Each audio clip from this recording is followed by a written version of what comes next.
Hola, buenos días, ¿cómo les va? Hoy soy Rex Forment. Continuamos con el fanfic de propagación Flad en Warhammer 40k capítulo 8 al 9. Ninguna imagen o personaje de la historia me pertenece, todos los personajes a sus respectivos creadores. Espero que lo disfruten. Capítulo 8, Viral día 9, continuación. La inquisidora Catherine Ellen cruzó la entrada del laboratorio con paso decidido. Sus gruesas botas resonaban con fuerza contra el suelo metálico y el suave zumbido de su servoarmadura apenas se oía por encima del ruido metálico. Aunque normalmente solo usaría su armadura en previsión de combate, los acontecimientos recientes le habían revelado que tal expectativa debía ser constante en Monstrum.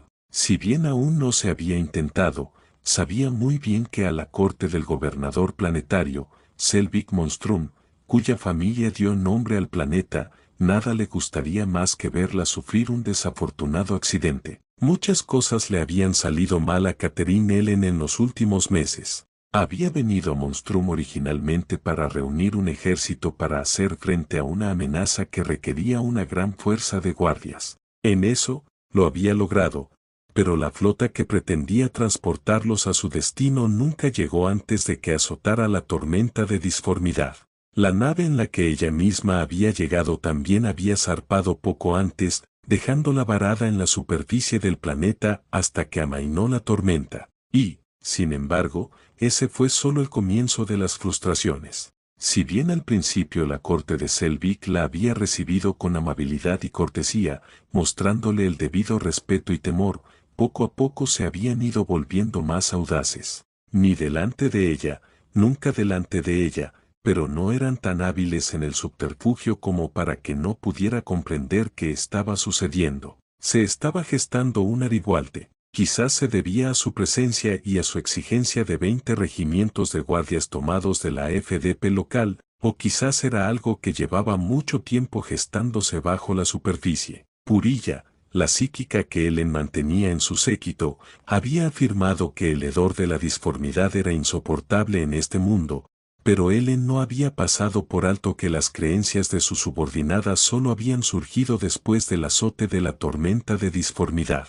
Si bien una presencia caótica no era imposible, también existía la posibilidad de que el hedor que Purilla percibía fuera simplemente las fuerzas inmateriales que azotaban el sistema. Incluso esa sospecha por sí sola habría bastado para que Ellen se concentrara por completo en desmantelar la Aribualte antes de que comenzara, preferiblemente mediante una limpieza de las familias nobles y las ciudades colmena involucradas, pero había un problema aún mayor. Dicho problema era la razón por la que había acudido al laboratorio de su tecnosacerdote personal, Yenete Vidrio, o, mejor dicho, a la oficina vacía que el hombre de la túnica roja había ocupado como laboratorio. Informe, Vidrio, inquisidor, dijo el tecnosacerdote, levantándose de su trabajo. Dicho trabajo consistía en los restos diseccionados de una criatura que parecía un hombre alto y humano. Sin embargo, los órganos internos, a plena vista, revelaban su naturaleza más siniestra. La presencia de la cuarta generación del ciclo reproductivo Genestealer indica una infiltración avanzada. El Yenete Vidrio era alto, casi 2 metros en total. A pesar de su larga trayectoria en el Mechanicus, solo estaba aumentado en un 50% por máquinas, prefiriendo en cambio las mejoras genéticas, algo habitual entre los magos biologis. Aunque no estaba al nivel de un ser como un Astartes, el Yenete era mucho más fuerte que un humano normal y sus partes de carne se habían mantenido en óptimas condiciones durante varios siglos más que Ellen, y mucho menos como inquisidor. Ya lo entendía, respondió Ellen, algo seca. Lo que quiero saber es por qué este mundo no se ha revelado. No cabe duda de que saben de nuestra propia conciencia de ellos, así que si han avanzado tanto, ¿por qué esperar? El funcionamiento interno de las mentes Sinous es difícil de comprender incluso en el mejor de los casos, dijo Vidriov innecesariamente. Sin embargo, teorizo que su propagación no es tan extensa como se temía. Explícalo. Considera este espécimen, dijo Vidriov, señalando el cadáver con una mecadendrita. Fue descubierto dentro de la ciudad colmena Enjou, intentando subvertir a una banda colmena. Tales tácticas las suelen llevar a cabo los drones en las primeras etapas de la infiltración, no los especímenes más avanzados que deberían usarse para misiones de mayor importancia. Es posible que la infiltración Genestealer en Monstrum sea avanzada, pero localizada. La serie de protestas y disturbios documentados en las colmenas del sur condujo a la implementación de la Ley Marcial en 981, M41 durante varias décadas, y solo terminó tras nuestra llegada. La gobernadora planetaria había afirmado que la noticia de su presencia había calmado a los alborotadores, pero ella sabía que no era así. La gobernadora temía que los disturbios la desagradaran e intentó evitar que se enterara anulando la declaración de la ley marcial. No funcionó, por supuesto, aunque los disturbios cesaron tras difundirse la noticia del reclutamiento de 20 regimientos de la Guardia Imperial. Mi teoría es que los Genestealers no pudieron expandirse eficazmente entre las ciudades colmena. Si bien el ciclo reproductivo está lo suficientemente avanzado como para que se produzca un aribualte a gran escala ahora o muy pronto, carecen de la fuerza suficiente para tener éxito. Nuestra presencia no representa una amenaza lo suficientemente significativa como para que actúen abiertamente, porque, que ellos sepan, contamos con 20 regimientos de la Guardia y la mayor parte de las fuerzas de defensa del planeta a las que recurrir. Los Genestealers, por abominables que sean, poseen una gran inteligencia, dijo Vidriov, de nuevo innecesariamente. Es posible que cuenten con la inestabilidad política de Monstrum para evitar una respuesta imperial unificada. Milímetros, murmuró Helen, acariciándose la barbilla pensativa. El problema es que probablemente tengan razón. Los nobles del sur no se oponen abiertamente a mí ni al gobernador, pero puedo ver que están tramando algo. Una purga de malhechores podría ser propicia, sugirió Vidriov y Helen le dedicó una leve sonrisa. Si fuera tan fácil, dijo, negando con la cabeza, manténganme al tanto. Por supuesto, respondió Vidriov con tono de voz. Sin embargo, justo cuando se giraba para irse, el tecnosacerdote continuó, inquisidor. Sí, hay otro asunto que sospecho que le interesará. Helen se giró, arqueando una ceja hacia el yénete. ¿Y ese sería? Una de las delgadas mecadendritas del yénete se giró para coger algo de la mesa y lo acercó a Helen. Era un pequeño frasco con una sustancia amarillenta, parecida a una nube. ¿Qué estoy viendo?, preguntó Helen, observando el frasco con más atención. Las nubes parecían moverse y arremolinarse en el frasco, a pesar de que no había viento que moviera las partículas que contenía. Una muestra de esporas anómalas transportadas por el aire, encontradas en varios niveles inferiores de la ciudad colmena Malem, declaró Vidriov. Esta muestra se tomó de la mayor concentración de organismos descubiertos por los equipos de reconocimiento que desplegué hace aproximadamente 45 horas. Absorbió aproximadamente el 3% de las partículas del aire. Se desconoce su origen. ¿Algún tipo de arma viral?, preguntó Helen, repentinamente muy preocupada, y las mecadendritas de vidrio volvieron a zumbar al devolver el frasco a una gravilla con varias muestras similares. La experimentación está en curso, declaró Vidriov, y Helen entrecerró los ojos al oír eso. ¿Qué tipo de experimentación?, preguntó Helen, y Vidriov alzó las manos en un gesto apaciguador, muy humano para un sacerdote de Marte. Exposición aislada a sujetos bajo procedimientos de cuarentena extremos, respondió Vidriov, y la ira de Helen se calmó. Si tenía cuidado, no habría problema. La observación de los lugareños no reveló efectos superficiales de la exposición. Superficial, repitió Helen, y Vidriov asintió. La experimentación inicial arrojó resultados más notables en sujetos aislados, a quienes se podía observar más de cerca, dijo el yénete. En las 24 horas siguientes a la inhalación de una muestra, el organismo había comenzado a propagarse por el torrente sanguíneo, con notables áreas de acumulación a lo largo del sistema nervioso y dentro de los pulmones. Un virus mental. Era una afirmación, no una pregunta, pero Vidriov asintió de todos modos. Helen tenía una expresión sombría. En el mejor de los casos, el virus no era demasiado dañino, pero el joven inquisidor había descubierto que rara vez había mejores escenarios. En el peor, se trataba de algún tipo de control mental, ya fuera de origen caótico o sinus. Es una posibilidad. Sin embargo, un descubrimiento importante fue que la salud de los sujetos expuestos mejoró drásticamente, continuó Vidrio. Todas las demás enfermedades y toxinas de los sujetos fueron erradicadas por el organismo. ¿Qué? Dijo Ellen, más por sorpresa que por otra cosa, pero Vidrio no había terminado. Administré una muestra de casi todos los tipos de armas biológicas a los que tengo acceso actualmente, declaró Vidrio. Todas fueron erradicadas de forma similar antes de que pudieran dañar al sujeto. Inmunidad completa. Ellen estaba impactada. Algo así era más que extraordinario, debería haber sido completamente imposible. ¿Cómo es posible? Tengo varias teorías, dijo Vidrio, y Ellen notó una ligera inflexión en el tono del modulador de vacío del sacerdote, algo que solo ocurría cuando estaba realmente emocionado. También le indicó que, de esas varias teorías,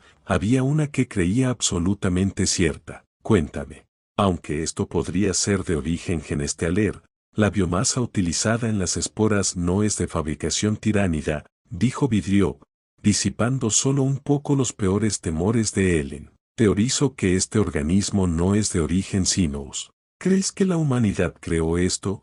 Preguntó Ellen, sin saber si debía ofenderse. Creo que es el resultado de una forma de arqueotecnología, anunció Vidrio, con un tono casi fanático en su modulador. Las leyendas hablan de un CP llamado la panacea, un dispositivo capaz de curar todas las enfermedades biológicas. ¿Y crees que estas esporas son la panacea? Preguntó Ellen, escéptica. Quizás o una forma similar de esa tecnología perdida, dijo Vidrio. Si mi teoría es correcta, este podría ser el mayor descubrimiento en la historia del Mechanicus. Los beneficios para el imperio serían ilimitados. Oh desastroso si te equivocas, replicó Ellen. Esto se descubrió en Malen, ¿verdad? Correcto. Entonces, que la ciudad colmena esté en cuarentena, ordenó Ellen. Era una medida drástica, pero una plaga mental extendiéndose, especialmente en las ciudades del sur, era un riesgo demasiado grande. Como mínimo, si jugaba bien sus cartas, los nobles del sur se enfadarían demasiado. ¿Tenemos algún método para filtrar estas esporas? Las unidades de filtración respiratoria han demostrado su eficacia, Vidrio respondió. Sin embargo, si la densidad de esporas continúa aumentando en el aire, es posible que se requiera un equipo completamente sellado. ¿Qué equipos de reconocimiento monitoreen los niveles de esporas? Dijo Ellen. Y asegúrense de que equipos similares investiguen los niveles de aire en todas las ciudades colmena conectadas a Malem a través del tránsito. Si tan solo una de ellas está infectada, necesitamos saberlo lo antes posible. Como ordene, Inquisidor, dijo Vidrio, antes de añadir, al menos, esta infección no parece peligrosa. La cosa que no era Crick saltó a un lado mientras su ametralladora disparaba. El chasquido de la balística rompió el silencio de la subcolmena. Su boca se partió de una forma que debería haberle roto la mandíbula a Crick y emergieron 3 de los talos de puntas rojas que había visto antes. Sin embargo, no había tiempo para pensar en las implicaciones, porque el monstruo venía a por ella. Con un rugido que sacudió el aire, Hook se abalanzó hacia adelante, blandiendo el Gerout horizontalmente en un intento de alcanzar al mutante transformado en el pecho, o incluso de aplastarlo. Con la agilidad y la fuerza de una araña gigante, la criatura saltó, más alto de lo que cualquier hombre debería haber sido capaz, aferrándose al techo del pasillo y aparentemente suspendida allí por un instante, con la mirada perdida. Gris levantó el lanzallamas y Lisilla sintió una oulide de calor mientras el techo se bañaba en fuego de Prometeo. El repentino cambio de luz fue casi suficiente para cegarla, como si estuviera mirando el núcleo de un reactor, pero superó el dolor y continuó disparando su ametralladora hacia las llamas donde creía que había estado Crick. Una figura oscura, envuelta en llamas, dejó escapar un grito espantoso al caer del techo como escombros, con las garras extendidas hacia Gris. Sin embargo, Hook llegó en cuestión de segundos. La gran masa del ogrete atravesó el aire para estrellarse contra la abominación con tanta fuerza que un crujido audible resonó por los pasillos. La criatura salió despedida como un muñeco de trapo contra la pared de roca recta, donde golpeó con un crujido húmedo, con la piel carbonizada y agrietada aún ardiendo. Yacía allí, inmóvil, y Lisilla exhaló un suspiro de alivio. El fuego del lanzallamas se apagó. Lisilla se alegró de que el arma no usara prometio de grado militar, que podía arder durante minutos incluso bajo el agua. El humo ya empezaba a llenar el pasillo, que parecía cada vez menos extenso. «Salid», dijo Lisilla entre jadeos, mientras la adrenalina empezaba a disiparse. «Necesito respirar con claridad».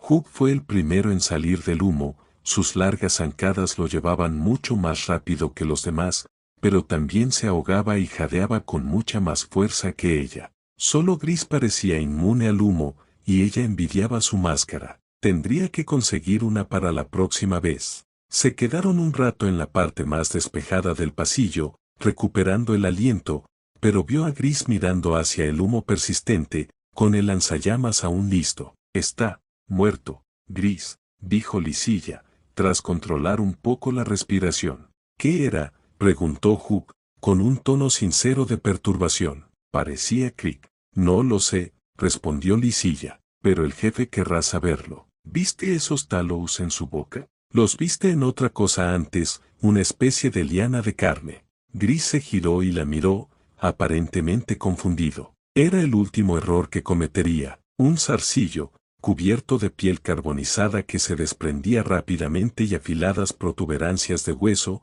surgió del humo a gran velocidad. En menos de un segundo, alcanzó a Gris y se enroscó alrededor de su cuello.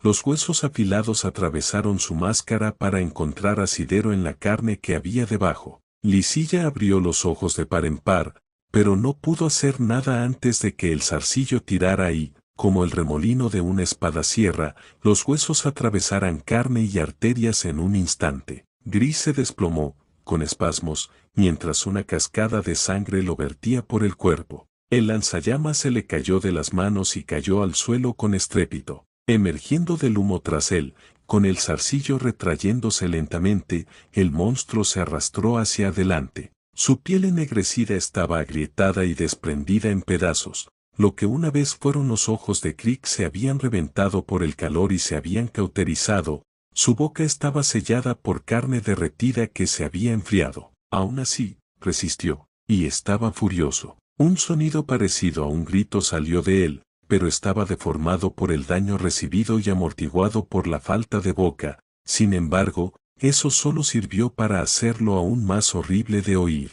Lisilla levantó su ametralladora una vez más y disparó. Su primer disparo salió desviado, pero el segundo dio en el blanco, cortando el zarcillo que había matado a Gris. La extremidad se desprendió, como si solo estuviera unida por baba, retorciéndose al caer, pero la criatura parecía indiferente a la pérdida. Hugh se abalanzó sobre ella, con el Gerout en alto, preparándose para derribarla y aplastarla por completo. La criatura permaneció allí, esperándola, con su única garra flexionándose. En el instante en que el Gerout de Hugh describió un arco hacia abajo, la criatura se movió, mucho más rápido que Crick, esquivándose por poco y saltando hacia Hugh, con el brazo y las piernas aferrándose al ogrete en algo casi similar a un abrazo. Lisilla observó con horror cómo la boca de la criatura parecía tensarse contra su propia carne derretida hasta que la piel finalmente cedió, con el sonido de sus labios sellados desgarrando algo que sabía que llevaría consigo a la muerte. Las fauces del monstruo se abrieron de par en par para revelar el trío de talous y una hilera de dientes afilados como navajas que dejó caer en un mordisco brutal alrededor del hombro de Hugh. El ogrete emitió un rugido de dolor cuando los colmillos de la abominación se hundieron más, desgarrando piel y músculos. El monstruo parecía estar a punto de vomitar mientras mordía más profundamente. Esta vez, sin embargo, fue la criatura la que cometió el error. Hugh agarró al monstruo por una pata y lo arrancó de su abrazo, llevándose un trozo de su propia carne entre sus fauces. Sin soltar la extremidad, Hugh lo devolvió por encima de la cabeza describiendo un arco como su Geroud, estrellándolo contra el suelo con toda la fuerza que sus músculos, aberrantes y cargados de adrenalina, le permitieron reunir, salpicando carne ensangrentada por todas partes mientras los huesos se destrozaban y los órganos internos se reventaban. Sin embargo, Hugh no había terminado, ya que lo levantó y lo estrelló contra el suelo, las paredes, una y otra vez, rugiendo sin parar, con el hombro aún sangrando profusamente y supurando un líquido viscoso y amarillo. Para cuando el ogrete terminó, lo único que quedaba en sus enormes manos era la mitad inferior aplastada de una de las piernas de la criatura. Todo lo demás era una pasta roja y amarilla que lo cubría todo, y el hedor oprimía incluso el olor a humo. Hugh jadeaba con dificultad, sin parecer ni un poco dolorido por la herida, mirando fijamente la pierna destrozada. El ogrete resopló con desdén y dejó caer la extremidad, antes de levantar una enorme bota y golpearla una y otra vez contra el último trozo de Crick. Cuando incluso ese último resto quedó irreconocible, Hugh se detuvo, su respiración comenzó a disminuir y una expresión de dolor se dibujó en su rostro. Hugh necesita estimulantes, dijo el ogrete, volviéndose hacia Lysilla, quien lo observaba con los ojos muy abiertos. Nunca había visto tal nivel de violencia en el ogrete, no en todos sus años trabajando a su lado. Su voz la sacó de sus pensamientos y rápidamente sacó uno de los pocos y preciados viales de estimulantes. Pocas veces estaría dispuesta a usar un recurso tan escaso, normalmente solo en situaciones de verdadera necesidad. No estaba segura de si Hugh necesitaba un estimulante, pero sin duda lo quería y Lysilla no era lo suficientemente valiente como para negárselo a un ogrete que se reponía de la adrenalina del combate. Lysilla levantó el estimulante y se lo inyectó al ogrete, cuyos dedos carnosos eran demasiado grandes para usar la jeringa correctamente. Hugh parecía incómodo con la aguja, pero una expresión de gran alivio cruzó sus rasgos brutales cuando el estimulante empezó a circular por su cuerpo, dejando escapar un suspiro relajado. Hugh, siéntete mejor, dijo el ogrete, aunque su hombro seguía sangrando profusamente. Déjame curarte, grandullón, dijo Lysilla, aunque no podía hacer mucho. Limpió la herida lo mejor que pudo, retirando el extraño líquido, que tuvo cuidado de no tocar con su propia piel. No tenían vendas lo suficientemente grandes como para cubrir una herida tan grande, así que arrancó la mitad inferior de la camisa de gris, que estaba menos cubierta de sangre que la parte superior, y la envolvió alrededor del hombro y bajo el brazo del ogrete. Era apenas lo suficientemente larga como para llegar hasta ella y la ató firmemente con vendas de verdad. No era la tela más limpia, pero era lo que tenían. La tela gris se volvió rápidamente casi negra al absorber la sangre del ogrete. Lysilla notó, casi a la distancia, que le temblaban las manos mientras trabajaba en el ogrete. La sensación le resultaba familiar, pero su intensidad era peor de lo que jamás había experimentado. Intentó estabilizar su respiración, pero se rindió al poco rato, simplemente intentando concentrarse en la tarea en cuestión. Mientras tanto, observaba el residuo carnoso de lo que una vez fue Crick, como si no estuviera segura de si realmente estaba muerto. Salgamos de aquí, dijo Lysilla, levantándose rápidamente en cuanto terminó con el remiendo. Hugh gruñó en señal de acuerdo y se puso de pie. Caminaron en silencio, con la vista fija en las sombras, durante unos 30 minutos, intentando moverse con sigilo. Hugh permaneció sorprendentemente silencioso al principio,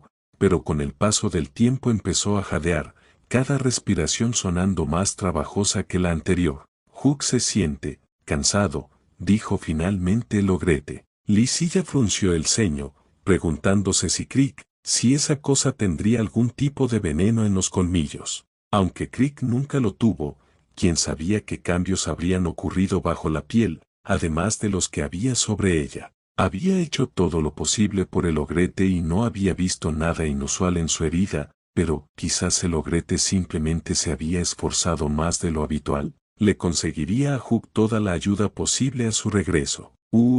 Gimió Hugh, alarmando a Lysilla con lo arrastrada que sonaba su voz. Se giró y observó más de cerca el rostro del ogrete, y se sorprendió por lo pálido y de un amarillo casi enfermizo que estaba. Parecía casi enfermo. No lo había estado observando durante el viaje, sin notar su empeoramiento. Hugh, dijo Lisilla, pero el ogrete simplemente se tambaleó hacia la pared, desplomándose contra ella con tanta fuerza que envió vibraciones a través del rococemento y la ceramita. Hugh, háblame, amigo. Murmuró Hugh.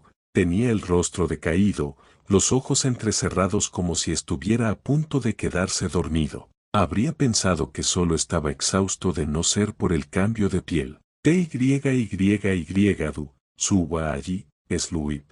¿Qué? Preguntó Lisilla, extendiendo la mano para tocar al gigante en el hombro. Su mano se congeló, a centímetros del mutante, cuando se dio cuenta de lo que había sucedido. Lisilla gritó de terror, buscando a tienta su metralleta, pero ya era demasiado tarde. La enorme mano de lo que una vez fue Hugh se desplegó con mucha más velocidad y destreza de la que cualquier ogrete debería haber poseído y la rodeó con fuerza por los brazos y la cintura. Lisilla se quedó paralizada al ser levantada del suelo como una muñeca, con las piernas colgando bajo ella, el torso y los brazos sujetos por un agarre de hierro que, si bien no la aplastaba, seguía siendo irrompible. El cuerpo del ogrete se puso de pie, sin mostrar el cansancio de antes, con los ojos abiertos y alerta, pero sin la calidez muda de Hugh, solo la misma mirada vacía que había sido la de Crick. Hugh, por favor, suplicó Lisilla,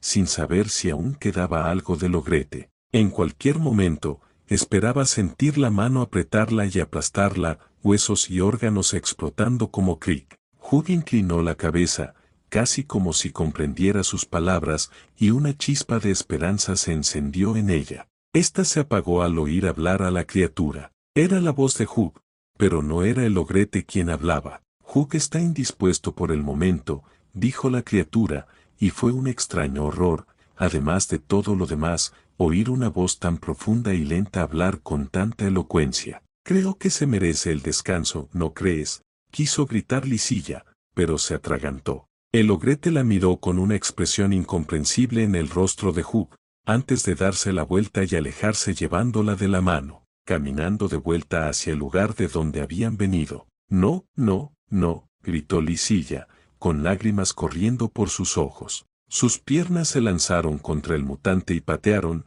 sus brazos lucharon por abrir un pequeño hueco en el agarre del coloso, pero fue inútil. Forzó la mano e intentó levantar la cadera para alcanzar su metralleta, pero la criatura que no era Hugh simplemente chasqueó la lengua o lo intentó, con un sonido más parecido a un chapoteo húmedo. Las lenguas de los ogretes no estaban hechas para ciertas cosas. Vamos, vamos, no hace falta, dijo la criatura, extendiendo la otra mano y, con más delicadeza de la que un ogrete tendría derecho a poseer, sacó su metralleta de la funda y la metió en uno de los enormes bolsillos del pantalón de Hugh. Lo siento por las otras dos, no tenía arañas ni vainas cerca. Las habría mantenido vivas si hubiera podido. Bueno, esa era la intención, antes de que me quemaras. La ira en la voz del ogrete fue acompañada por una ligera presión en su agarre, dejando a Lisilla sin aire en los pulmones. Duró solo un instante antes de ceder.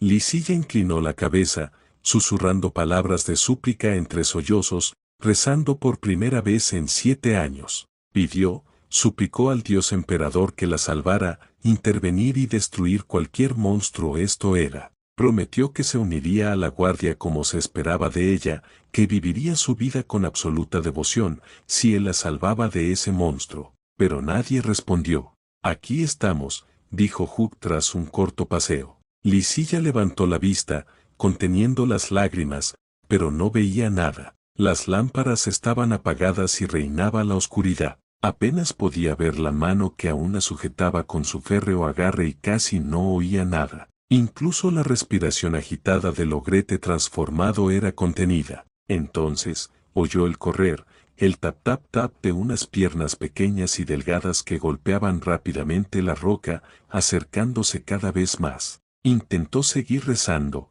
pero los sollozos la ahogaban. Gritó al sentir que algo saltaba sobre su pierna y comenzaba a arrastrarse hacia arriba, algo con muchas extremidades. Se agitó y pateó, pero era ágil y no pudo quitárselo. La sensación desapareció al llegar a la mano de Hugh, pero sabía que pronto volvería. Gritó y gritó y gritó, hasta que sus gritos se acallaron cuando algo le desgarró la garganta. Lysilla despertó de golpe, jadeando y cubierta de sudor, con el rostro pálido como la muerte, y su mano se dirigió de inmediato a la ametralladora que descansaba en su funda. Gris la miró, gruñendo una pregunta sin palabras. Estaba trabajando en el lanzallamas, realizando mantenimiento. Más lejos, Hugh yacía en el suelo, su enorme pecho subiendo y bajando lentamente con las respiraciones regulares del sueño. Yo, tartamudeó Lysilla confundida y asustada, con la mirada perdida y perdida.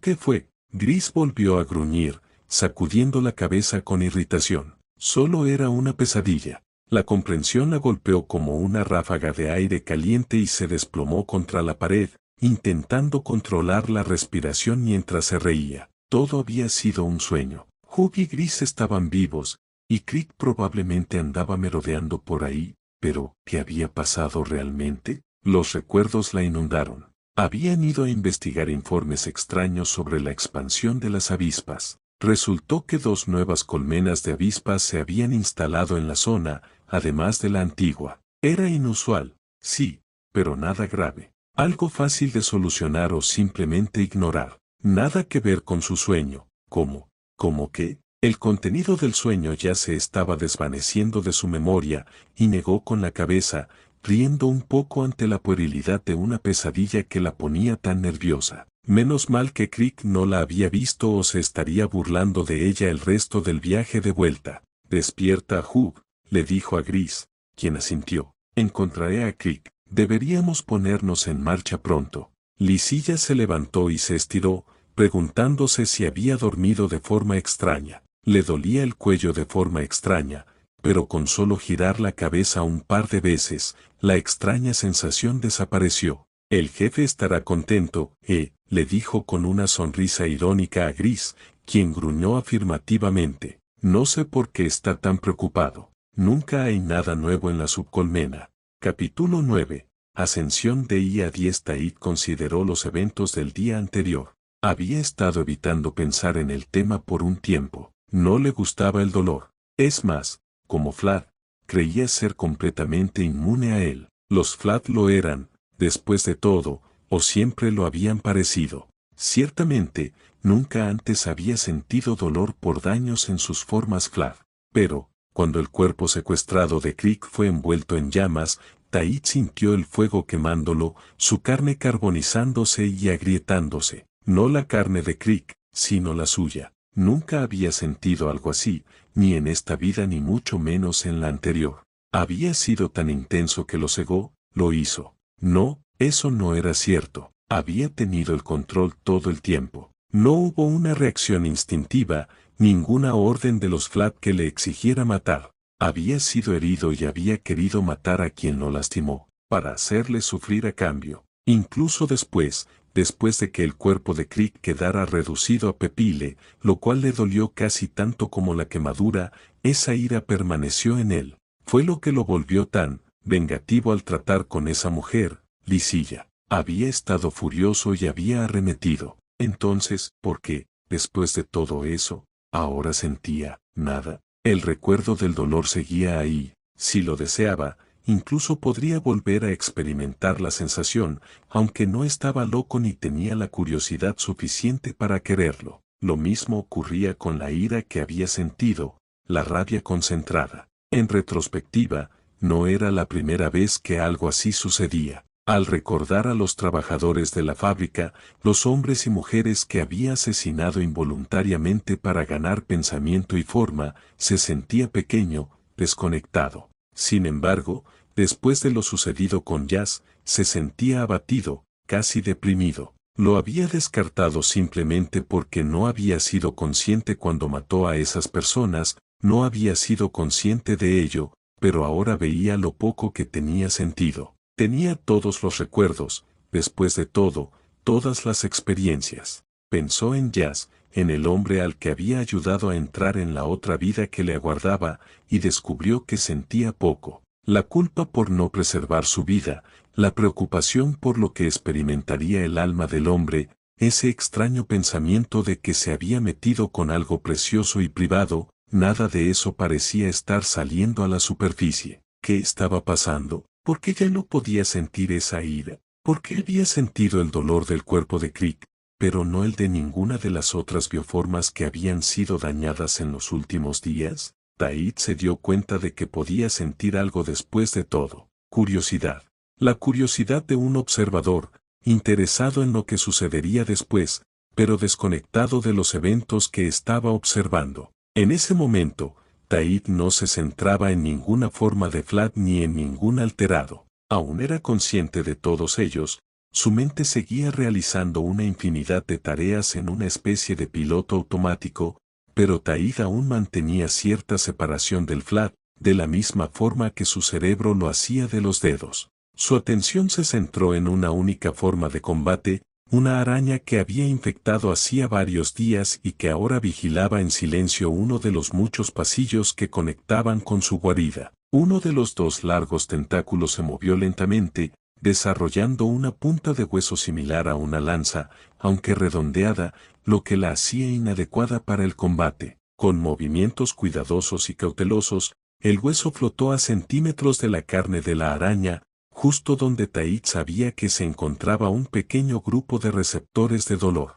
El tentáculo de la araña se lanzó hacia los receptores de dolor, y Taid se estremeció al sentir algo parecido a un pinchazo en las costillas. No, él no se había inmutado, la araña sí, lo cual era extraño. Las formas de combate no deberían haber sentido el dolor. Separándose de la araña, esta vez simplemente ordenó a otras arañas que hicieran lo mismo. Las arañas obedecieron, pero esta vez Taid solo sintió una vaga percepción del dolor de las arañas, similar a una alerta de daño. Lo intentó de nuevo, esta vez con lanzas afiladas que perforaron la piel de las arañas, y sintió la misma percepción distante, aunque intensificada. Las heridas sanarían rápidamente. Entonces dependía de su concentración. Si se concentraba en controlar una forma, en lugar de dejar que las mentes de esas formas se controlaran a sí mismas, sentía lo que sentían, o algo así. No había estado controlando a Jazz, pero sí había estado manipulando la mente del hombre hasta cierto punto. ¿Era algo inherente al Vlad o se debía a que una mente humana lo había controlado? Como una mente colmena, no debería tener concentración, ¿verdad? Debió de ser porque alguna vez fue humano, decidió Taid, ¿o no? ¿Acaso los precursores habían sido mentes colmena? El Graveming le había parecido un individuo, incluso controlando el Vlad. Intentó algo nuevo esta vez. Casi todas las formas de combate que poseía, cientos de avispas, ciempiés y arañas, desarrollaron tentáculos con puntas de hueso y, una vez más, se apuñalaron a sí mismos. Esta vez, la sensación de dolor estaba muy presente, aunque era extraña. Era como la sensación que se tiene cuando una extremidad se duerme, con las innumerables agujas clavándose en la piel. Incómodo, pero soportable. Ciertamente no era tan doloroso como ser quemado vivo y fue solo momentáneo, desapareciendo en cuanto las heridas sanaron. Consideró realizar algunas pruebas en su proto-Graveming, pero, bueno, era algo así como un presentimiento de que algo andaba mal, ante la idea, como si se estuviera sacando el cerebro del cráneo y apretándolo entre las manos para ver qué tan flexible era. Quizás era el instinto Vlad, quizás era su sentido común gritándole, no estaba del todo seguro,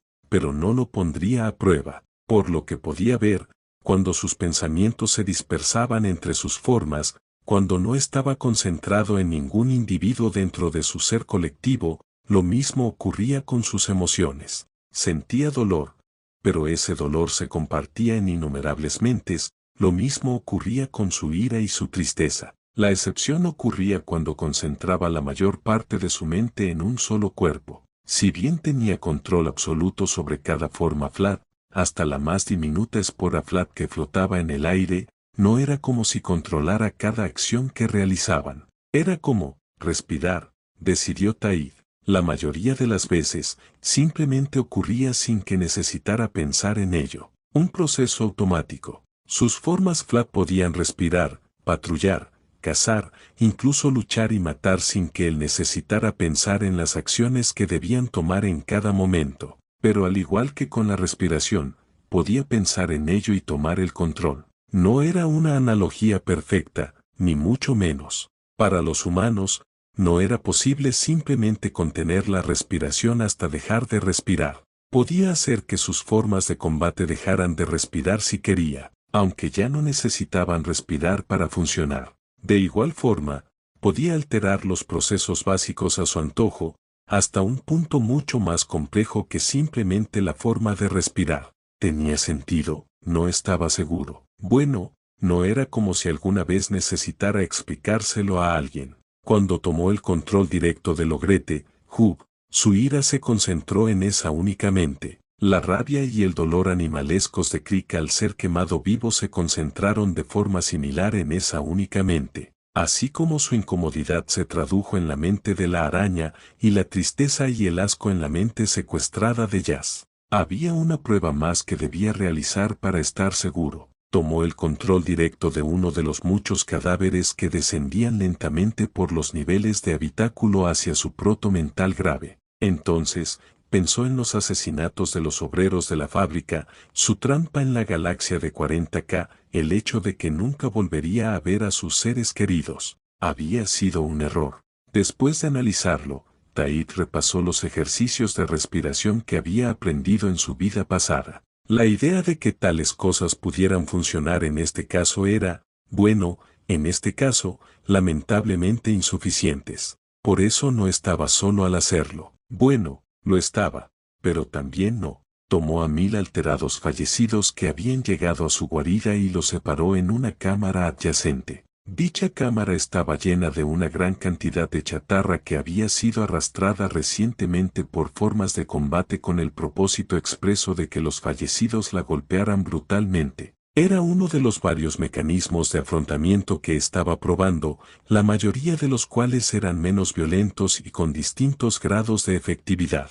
1000 alterados fallecidos, la mitad de los que habían perecido solo ese día, eran suficientes mentes para dispersar su atención de modo que aún pudiera sentir el dolor, la ansiedad y el miedo de sus circunstancias actuales, sin caer en una espiral descendente como antes. En cuanto a su salud mental, había estado relativamente bien en su vida pasada. Había tenido problemas, pero había logrado sobrevivir o lidiar con la mayoría. Había tenido apoyo, medicamentos, métodos aprendidos. Ahora solo le quedaban estas últimas cosas. No volvería a ver a su familia y estaba bastante seguro de que, si no había cura para el FLAD, probablemente tampoco habría medicamentos para la depresión. En cualquier caso, todo eso lo llevó a crear lo que era esencialmente una sala de yoga de relajación muy lúgubre y mugrienta. Era ridículo, totalmente. Hacía que marionetas muertas realizaran ejercicios de yoga y respiración que recordaba a medias a pesar,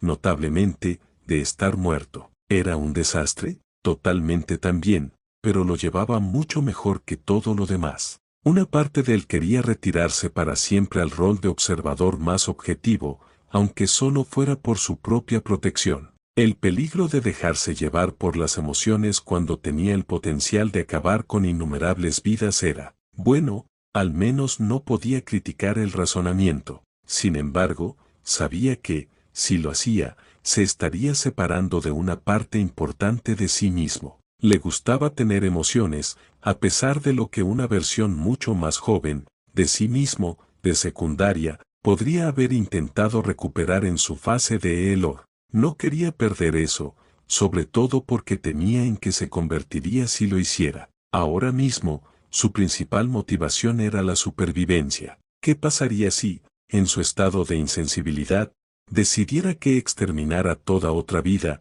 como querría el verdadero Vlad, era el mejor método para asegurar su supervivencia? ¿Sería capaz de detenerse? No lo sabía, y eso era tan aterrador que lo sentía profundamente, incluso cuando sus emociones se extendían por 1000 mentes. No se aislaría, pero no podía dejarse atrapar por ellas. Extrañaba su antigua vida, más que nada, deseaba regresar, pero esa no era una opción. Incluso si pudiera regresar a su antiguo mundo, bueno, ya no era exactamente un humano normal, ¿verdad? Podría haber fingido, crear un cuerpo falso, actuar como si nada hubiera cambiado, pero estaría mintiéndoles a todos y a sí mismo. Y entonces, después de los años que pasaran hasta que todos los que conocía y amaba se hubieran ido, ¿qué haría? No lo sabía, no quería saberlo. Por primera vez, reconoció que esa persona se había ido para siempre. Esa persona estaba muerta. Tenía que seguir adelante,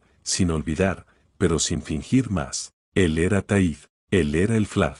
Era una sensación extraña, la de aceptación. Había llegado a ella tras solo 12 horas de pensar en estos alterados fallecidos. Claro que eran aproximadamente 12.000 horas desde el punto de vista de una sola mente humana, así que eso pudo haber ayudado a acelerar el proceso. Lentamente, expandió su atención de nuevo a todas las formas Flav, sintiendo que cualquier resto de su arrebato se difundía por incontables mentes. Observó el pequeño ejército de cadáveres que se había reunido y que crecía constantemente, de 36 millones de alterados el día anterior a casi 2.000 millones. La mayoría, casi 1.500 millones de humanos, se encontraban dentro de una sola torre habitable, la que albergaba su proto mental grave y el grueso de sus fuerzas, pero había comenzado a extender zarcillos de rápido crecimiento en casi todas las demás torres en tan solo unos días. De esos miles de millones de seres,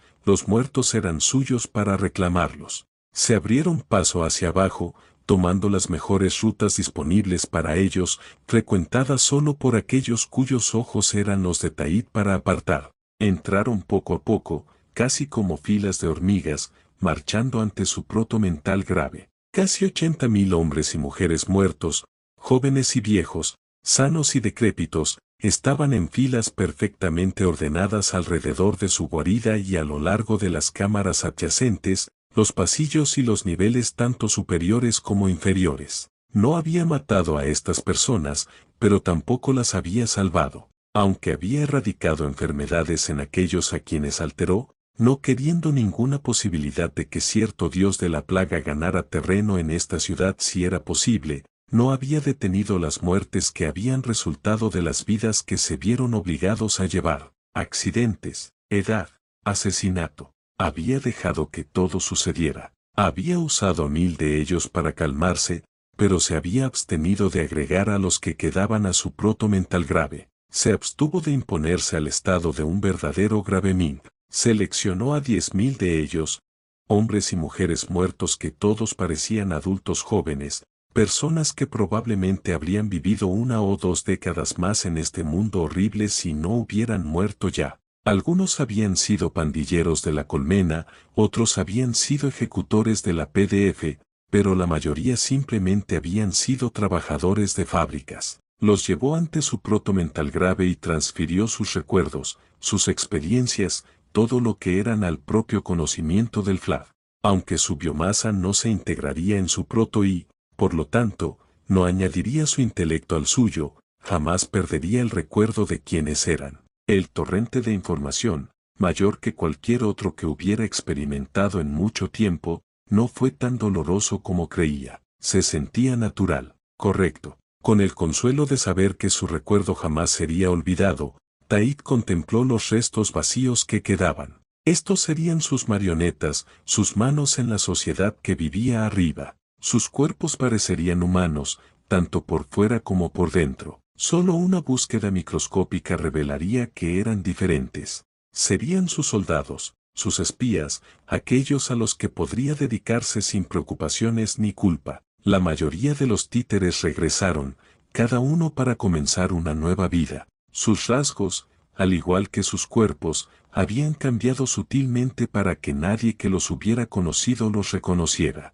Muchos fueron enviados a unirse a la FDP o a los Arbites, otros a trabajar en fábricas que producían armas, armaduras, alimentos y otros suministros importantes. Algunos se dispersaron por los niveles de los habitáculos, para vigilar, para aprender. Los pocos títeres que quedaban, 1.000.000, montaban guardia alrededor del proto-Graveming. Estos serían los que usaría para experimentos, para poner a prueba sus habilidades, para crear al infiltrado y soldado perfectos, y como guardias más inteligentes que las arañas, avispas y ciempiés que los apoyarían. En cuanto pudiera, se encargaría de equiparlos con armas y armaduras. Una vez que sus títeres se marcharon, Taik contempló al resto de los fallecidos, casi 70.000 humanos. Deseó respirar hondo y, al unísono, sus innumerables formas lo hicieron. Entonces, dejó que todo comenzara. Era infinito. Eso fue lo que sintió,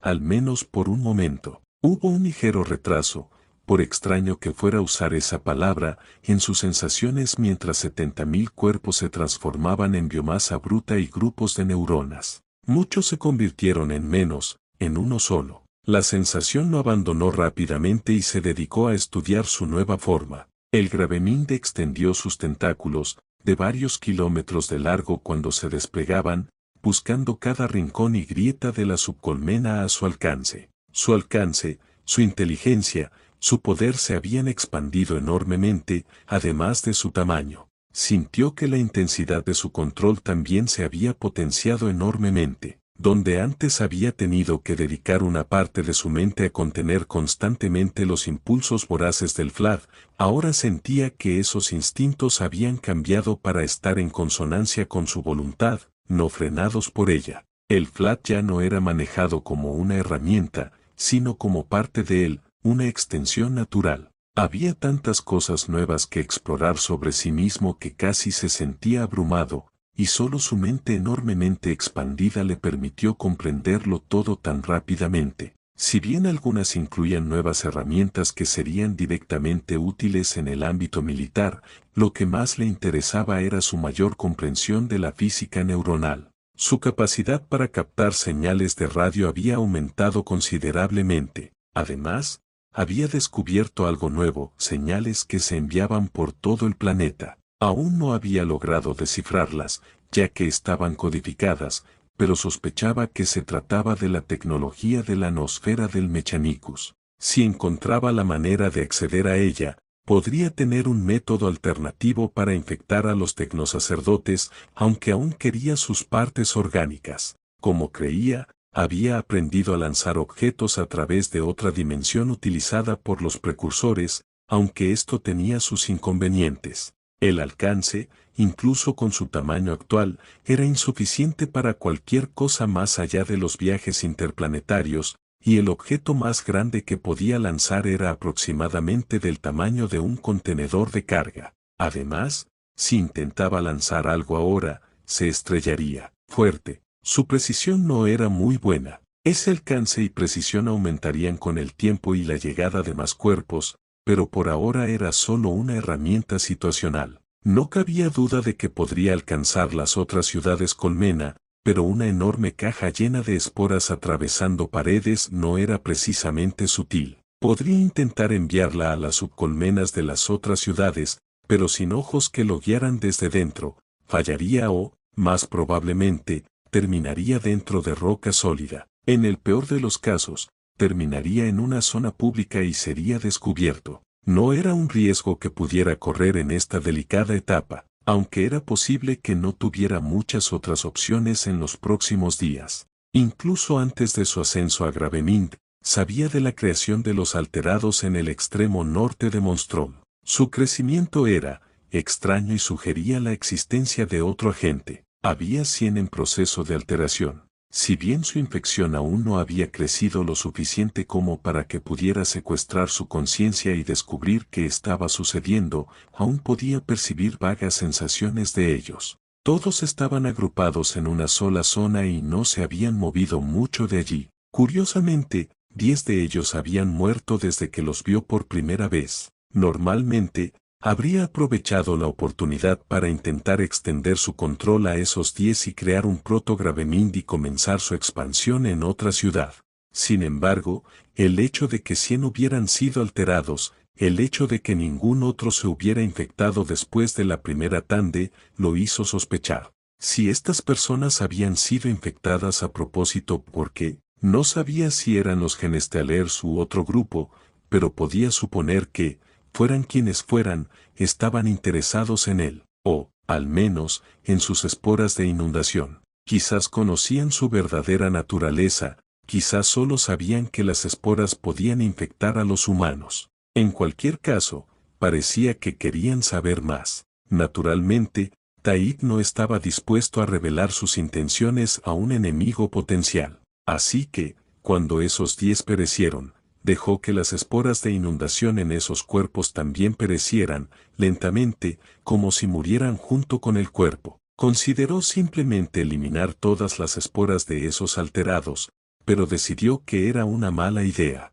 Aunque eso negaría al enemigo potencial información biológica sobre él, sin duda revelaría que había una inteligencia tras las esporas. Si no fueran los Genestalers, que ya lo sabían, ese pequeño detalle haría sonar las alarmas en todo el planeta. Así que les permitió ver lo que quería que vieran. Hizo con estos alterados lo mismo que con los demás: erradicar sus enfermedades, modificar lentamente sus pulmones para que produjeran más esporas FLAD y anidar en lo profundo de sus sistemas nerviosos. Tendría que tener cuidado al interactuar con esas esporas. Por el momento, sin embargo, había otro enemigo con el que estaba muy interesado en lidiar. El rey de los 3 ojos descansaba sobre su trono, un imponente asiento que contrastaba marcadamente con el aspecto oxidado y mugriento del resto de la subcolmena. Estaba pulido hasta alcanzar un brillo plateado, lo suficiente como para que pareciera relucir incluso en la oscuridad. Era delgado y alto, y llegaba casi hasta el techo de las cámaras de audiencias personales del rey, decoradas con los huesos de sus enemigos, calderos burbujeantes de pociones horribles y restos de otros actos depravados. El aire estaba impregnado de un fuerte olor a veneno e incienso. Cada vez que llegaba a la sala del trono de su jefe, se preguntaba si así sería la sala del trono del gobernador planetario, si es que sería más retorcida. El hombre, si es que podía llamársele hombre, era alto y ágil, de aspecto casi larguirucho, pero lucía una sonrisa feroz y dentada que constantemente le cruzaba el rostro, una expresión de peligro y violencia. Su homónimo no era un auténtico tercer ojo, sino uno que llevaba tatuado en la frente. Su exterior era azul con un iris plateado, y Lisilla a menudo creía verlo moverse, apenas un poco, aunque nunca cuando se concentraba en él. El rey de los 3 ojos, cuyo verdadero nombre nadie que sobreviviera conocía, había gobernado la subcolmena durante más de 20 años. Todas las bandas de la colmena le rindieron homenaje, al menos las que querían quedarse. El rey no lideraba ninguna banda personalmente, aunque tenía favoritos a los que recurrir y sus propios ejecutores cuando quería que se manejara algo. Normalmente, un sistema así nunca habría funcionado. Después de todo, un hombre no podía exigir la lealtad y el miedo de docenas de bandas, no todas por sí solo, y mucho menos durante una década, y mucho menos 2. El rey de los 3 ojos no era un hombre. El rey chasqueaba un dedo como una garra contra el reposabrazos de su trono, pausadamente, como si marcara el ritmo de uno de los coros del mundo superior. Vestía túnicas que, al igual que su trono, no deberían tener cabida en la lúgubre subcolmena, suaves y sedosas que brillaban aún más que el propio trono. «Querida Lisilla», dijo el rey, y su voz aún la hacía estremecer. Era un susurro frío, como el silbido de un aire envenenado. «Has regresado». «Mi señor», dijo Lisilla, inclinando la cabeza. Tras ella, Gris y Hug hicieron lo mismo, mientras Crick ya se había escabullido a algún sitio. Se habría sentido ridícula las primeras veces que lo hizo, de no haber visto al rey de los 3 ojos derretir la carne de los huesos de un pandillero de la colmena que se había negado a mostrarle el respeto que el rey creía que le correspondía. «He completado la tarea que me encomendaste». «¿Y los resultados?», preguntó el rey con un dejo de impaciencia en la voz. «Nada preocupante, mi señor», respondió ella rápidamente, para no provocar su ira. «Las avispas se han multiplicado más de lo esperado. Su reciente expansión debería remitir pronto». «Ya veo», dijo el rey, y hubo algo en su forma de pronunciar esas palabras que hizo que Lisilla se preguntara si algo andaba mal. No parecía decepcionado ni molesto. «¿Y qué pasó con el querido Crick?» «Mi señor», preguntó Lisilla, mirando al jefe. «Crick», repitió el rey, como si le hablara a un niño. Lo envié contigo, no, lo hiciste, mi señor. ¿Y qué pasó con él? Dejó mi compañía poco después de nuestro regreso, mi señor, dijo Lisilla, sin entender por qué el rey preguntaba por el mutante. Creí que era un sirviente predilecto, uno que rara vez la acompañaba durante estos informes. Sospechaba que era porque no quería recibir críticas por sus fallos. Crick, dijo el rey arrastrando las palabras, entrecerrando los ojos. Está muerto, ¿qué? Dijo Lisilla, abriendo los ojos de par en par por la sorpresa. Eso no era, lo había visto hacía menos de 10 minutos. ¿Cómo? Eso es lo que me gustaría saber, gritó el rey de tres ojos, poniéndose de pie de repente, con llamas azules crepitando en sus manos. Lisilla retrocede unos pasos, al igual que Gris y Hugh, sorprendidos por la demostración de poder sobrenatural. Presentí su muerte hace casi un día, y aún así dices que regresó contigo. Exijo la ver. La bruja fue interrumpida a mitad de su discurso por una púa ósea que se clavó profundamente en el tercer ojo del rey. El tatuaje emitía chispas de luz plateada y azul. Las llamas que rodeaban sus manos se extinguieron en un instante y el ser que había gobernado la subcolmena durante más de 20 años sufrió un espasmo al ponerse de pie por un instante antes de desplomarse en su trono, retorciéndose, pero claramente muerto. Bueno, mejor prevenir que curar en este tipo de cosas, dijo Gris, hablando por primera vez que Lisilla supiera mientras bajaba la muñeca del lugar donde había sido lanzado el proyectil. Crick emergió de la oscuridad, cargando con el lanzallamas. Gris lo levantó y apuntó al rey de tres ojos. El arma chispeó, una, dos veces, y luego se encendió, bañando en fuego el cadáver de la bruja y abrazando el trono en el que se sentaba. Lisilla y Hugh observaron esto con la mirada vacía, como si nada fuera de lo normal estuviera ocurriendo frente a ellos. Bueno, hasta aquí el capítulo de hoy, espero que les haya gustado, que compartan, suscríbanse y comenten para que esta comunidad siga creciendo. Bye bye.